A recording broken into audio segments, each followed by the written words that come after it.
ဟုတ်ကဲ့အကိုတို့ညီကိုတို့မင်္ဂလာပါခင်ဗျာကျွန်တော်တို့ထိုင်းရောက်ရွှေမြန်မာညီကိုတို့အကိုတို့မင်္ဂလာပါ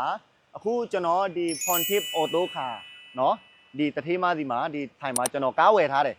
ဒီ Pontiff Auto Car ပေါ့เนาะဒီမှာထိုင်ဒီမှာကျွန်တော်ကားကျွန်တော်ဝယ်ထားတယ်ဒီကားဒီကျွန်တော်အရေးကြစနစ်နဲ့ကျွန်တော်ဝယ်ထားပါတယ်ဝန်ဆောင်မှုလည်းတအားကောင်းပါတယ်ဗျအခုကျွန်တော်အရေးကြစနစ်နဲ့ဝယ်ထားအတွက်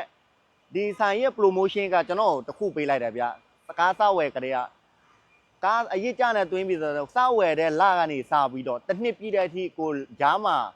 မပြတ်မကွက်ဝဲနဲ့ကားဘိုးကိုအရေးကြနဲ့တွင်းနိုင်တယ်ဆိုလို့ရှိရင်တစ်လမှကိုမပြတ်မကွက်ဝဲနဲ့12လတိတိအဲ့ဒီဘိုက်စလစ်12ရွက်ကိုတင်ထားပါအဲ့ဒီ12ရွက်ကိုတင်ထားပြီးတော့ကျွန်တော်တို့တစ်နှစ်ပြည့်တဲ့ promotion အနေနဲ့ဒီဆိုင်ကကျွန်တော်ကားတရာ၄လုံး free တရာ၄လုံး promotion ကိုပေးပါတယ်ခင်ဗျအခမဲ့လုံးဝတရာ၄လုံးအတစ်လီနော်ကျွန်တော်ခဏကြာရင်တရာ၄လုံးလာလဲပေးပါတော့မှဖြစ်ပါတယ်အကယ်လို့ကျွန်တော်တို့မြန်မာနိုင်ငံသားဒီထိုင်းရောက်ရွှေမြန်မာနိုင်ငံသားအားလုံးကိုပိုင်ကားလေးမောင်းရင်တဲ့လက်ငင်းမဝယ်နိုင်ဘူးအရေးကြစနစ်နဲ့လည်းရတယ်နော်အရေးကြစနစ်တော့ကျွန်တော်တို့ဘာလို့မလဲနံပါတ်1 web permit လိုမယ်နံပါတ်2နော် passport လိုမယ်နံပါတ်3 visa တက်တန်းကုန်နေလည်းရပါတယ်ကျွန်တော်တို့ဟိုဟာလေးရှိရင်ရတော့ပြီ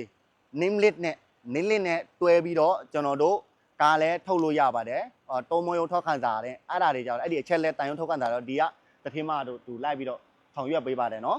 အကယ်လို့ကျွန်တော်အလိုရင်းနဲ့တူရင်းနဲ့ပြောမယ်ဆိုလို့ရှိရင်ကျွန်တော်တို့ဆိုင်းရောက်တဲ့မြန်မာနိုင်ငံသားရွှေမြန်မာတွေအားလုံးကားလိုအပ်တယ်ဆိုလို့ရှိရင်ကျွန်တော်တို့ရဲ့ဖိနွိုင် Pontiff Auto Car ကိုเนาะကျွန်တော်တို့အချိန်မရဲဒီမှာဟိုဒီဗီဒီယိုအောက်မှာဖုန်းနံပါတ်လေးချပေးထားမယ်တထေးမစီကိုဓာတ်ရိုက်ဖုန်းထုတ်ပြီးတော့မေးမြန်းလို့ရပါတယ်